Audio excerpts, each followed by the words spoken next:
এই দিনটোত এই দুজন ভদ্ৰলোক বঙালী ভদ্ৰলোক তেওঁলোক কানাডাত কাম কৰি আছিলে জানেই আমাৰ এইটো কণ্টিনেণ্টৰ মানুহ আমেৰিকা বা কানাডালৈ গ'লে আমাৰ লক্ষ্মীনাথ বেজবৰুৱাৰ ভাষাৰে মলখু গৈ মলক গুইন গুইন হৈ যায় কিন্তু সেই দুজন ভদ্ৰলোকে কিন্তু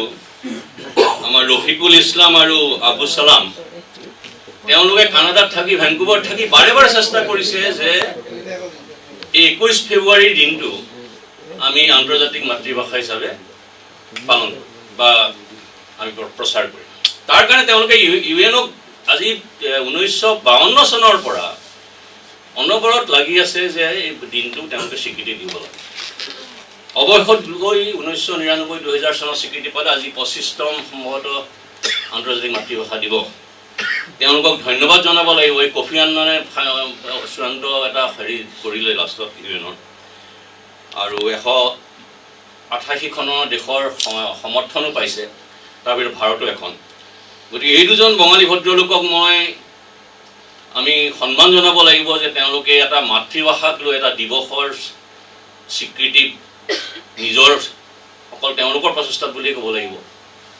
লগতে মই এই কথাটো সদায় মই বঙালীসকলৰ বংগবাসীসকলৰ এই যিটো নিজৰ ভাষাৰ প্ৰতি আবেগ স্বাভিমান এই কথাটো মই সদায় মানে তেওঁলোকক মই সন্মান জনাওঁ যিটো হয়তো আমাৰ অলপ কম আছে কিমান কম আছে নাজানো কাৰণ মই এবাৰ বহুত দিনৰ আগতে ঘূৰি আছোঁ তেতিয়া মই আৱিষ্কাৰ কৰিলে ক'ৰবাত বঙালী শব্দ দেখিছোঁ মানে চাইন বৰ্ডত ক'ৰবাত কাগজত চৰকাৰী কাগজত মই আচৰিত হ'লোঁ যে চিয়েৰালিয়নৰ লগত বঙালী কথা ভাষা ক'ৰ পৰা আহিলে কোনো ধৰণে সম্পৰ্ক কোনো তাত কোনো মাইগ্ৰেশ্যন হোৱা নাই একো হোৱা নাই মই দুই এজন যেতিয়া সাংবাদিক সুধিলোঁ যে তোমালোকৰ ইয়াত বঙালী শব্দ আহিছে বঙালী কথা আহিছে ক'ৰ পৰা আহিছে বোলে নহয় আপুনি চাগে নাজানে যে বঙালী হ'ল আমাৰ অফিচিয়েল লেংগুৱেজ চিয়েৰালিয়ন ৱেষ্ট আফ্ৰিকা কোনো সম্পৰ্ক নাই কেনেকৈ অফিচিয়েল লেংগুৱেজ হ'ল তেতিয়া গম পালোঁ যে তেতিয়া তেওঁলোকৰ গৃহযুদ্ধ চলিছিল বহুত বছৰ আৰু তেতিয়া ইউএনৰ পৰা এটা পিচ কিপিং ফ'ৰ্চ শান্তিৰক্ষা বাহিনী গৈছে তাৰ বেছিভাগেই হ'ল বাংলাদেশী আৰু তেওঁলোকে নিজৰ ভাষাটোক এই ধৰণে তাত মানে কথা পাতিছে প্ৰচাৰ কৰিছে তেওঁলোকৰ লগত ভাল এটা ভাৱ বিনিময় কৰিছে আৰু লাহে লাহে মানে ইমান ভাল পাইছে যে তেওঁলোকক এটা স্বীকৃতি হিচাপে দেশ শান্ত হ'ল স্বীকৃতি হিচাপে ক'লে আমি বঙালী ভাষাটো এটা অফিচিয়েল লেংগুৱেজ হিচাপে গ্ৰহণ কৰোঁ গতিকে কথাটো মই এইটোৱে ক'ব খুজিছোঁ যে অকল আমি ভাষাৰ চৰ্চা কৰিলে নহ'ব তাক এটা আৱেগ তাৰ এটা লালন পালনৰ কাৰণেও কিন্তু চেষ্টা কৰিব লাগিব আজি আৰু এটা কথা মোৰ মনত পৰিছে বাংলাদেশৰ ক্ষেত্ৰতেই যদিও আজি বাংলাদেশ বিভিন্ন ক্ষেত্ৰত কাৰণে আমাৰ ডক্টৰ শৰ্মাই কোৱাৰ দৰে তোলপাৰ লাগি আছে বিভিন্ন ধৰণে উথল পাথল হৈ আছে কিন্তু মই এটা সময়ত দেখিছিলোঁ যে তাত এই যে সৰু ল'ৰা ছোৱালীয়ে কাৰ্টুন ফিল্ম চাই পকিমন ডৰেমন বেনটেন এইবিলাক হঠাৎ তাত নিষিদ্ধ কৰি দিলে কিয় নিষিদ্ধ কৰি দিলে যে তাত এই যে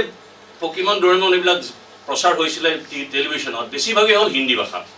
কাৰণ তাৰ ট্ৰেন্সলেশ্যনটো মুম্বাইত হয় বা ছিংগাপুৰত হয় হৈ পেলাই বাংলাদেশত প্ৰচাৰ হয় তাৰ ফলত কি হ'ল বাংলাদেশৰ সৰু সৰু ল'ৰা ছোৱালীবিলাকে বঙালীতকৈ হিন্দী বেছি ভালকৈ ক'ব পাৰে আৰু লগে লগে কি হ'ল সেইটো বস্তু আমাৰ এইটো হৈছে লগে লগে বঙালী সৰু সৰু ল'ৰা ছোৱালীবিলাকৰ বঙালী ভাষা কোৱা বাংলাদেশী ল'ৰা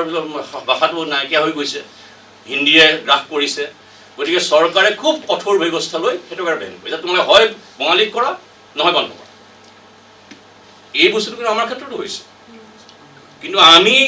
সিমানখিনি চিৰিয়াছনেছ বা সিমানখিনি কঠোৰতা দেখুৱাব পাৰিছোঁ নাই সেইটো মানে সদায় প্ৰশ্নৰ বিষয় হৈ আহিছে অসমীয়া ভাষা লৈ পেলাই আচলতে কিছু কথা পতা হ'ল কিন্তু প্ৰথম কথাটো হৈছে যে অসমীয়া ভাষাৰ চৰ্চা খুব জৰুৰী অসমীয়া ভাষাৰ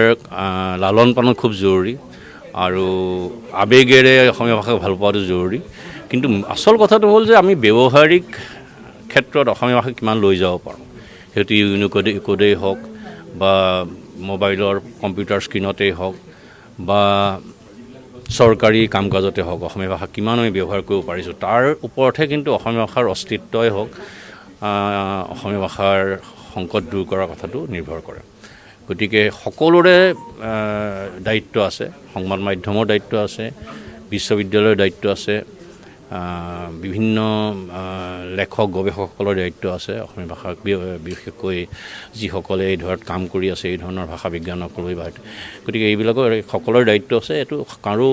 ব্যক্তিগত দায়িত্ব নহয় সমূহীয়া দায়িত্ব এই ধৰণে আগবাঢ়িলে হয়তো কিবা এটা আশা ৰেঙনি নিশ্চয় থাকিব অসমীয়া ভাষাৰ সমৃদ্ধি আৰু ভৱিষ্যতৰ ক্ষেত্ৰত 50ৰ পৰা 70লৈ এইটো আপুনি অসমীয়া ভাষাৰ প্ৰণালী যুগ বুলি কৈছিলে এইটো মই কোৱাই নহয় হয় এইটো মানে এই ৰামধেনুৱে এটা কথা আমাৰ অসমীয়া ভাষাটো এনেকুৱা যে হয়তো পৃথিৱীত এনেকুৱা ভাষা আছে নাই নাজানো যে য'ত এখন আলোচনীয়ে এটা যুগ নিৰ্ধাৰণ কৰে এইটো ৰামধেনুৱে কোৱা বা আমাৰ নৱযুগে কৰা তো এইবোৰ আলোচনী এটা যুগ নিৰ্ধাৰণ কৰে আমাৰ সাহিত্য কিমান গুৰুত্বপূৰ্ণ আছিল আৰু আমাৰ শংকৰ মাধৱৰ বৈষ্ণৱ ধৰ্ম এনেকুৱা ধৰ্ম যাৰ মূল আধাৰটোৱে সাহিত্য নামঘোষা কোৱা বৰগীত কোৱা আমি তাত অন্য মন্ত্ৰোচ্চাৰণ কৰাতকৈ আমি নামঘোষা আমি সাহিত্য চৰ্চাৰ নিচিনাই হয় সাহিত্যক লৈ উদযাপন কৰাৰ নিচিনাই হয় গতিকে সেইবোৰ ডাঙৰ কথা এইবোৰ মানে অন্য পৃথিৱীৰ ভাষাৰ ক্ষেত্ৰত মইতো অথনি ক'ব পাহৰিলোঁ যে এই ধৰণে সাহিত্যক লৈয়ে এটা নামঘৰত আমি ভাগৱত সাহিত্য বা আমি বিভিন্ন বৰগীতক লৈ আমি যি ধৰণে চৰ্চা কৰোঁ সেইটো অন্য দেশত হয়তো এই ধৰণৰ নাই এই সাহিত্য আধাৰ কৰি লোৱা এটা ধৰ্ম এইটো ডাঙৰ কথা তেওঁলোকেই বাট দেখুৱাই থৈ গৈছে আৰু তাক হয়তো শেষলৈ লৈ আহিছে ভৱেন শইকীয়া সৌৰভ চলিহা আব্দুল মালিক বা নৱকান্ত বৰুৱাহঁতে গতিকে এটা সমৃদ্ধ ভাষা তাক সেই ধাৰাটো কেনেকৈ আমি এতিয়ালৈকে আনিম ভৱিষ্যতে লৈ যাম সেইটো চৰকাৰৰ ভূমিকা চৰকাৰে এতিয়া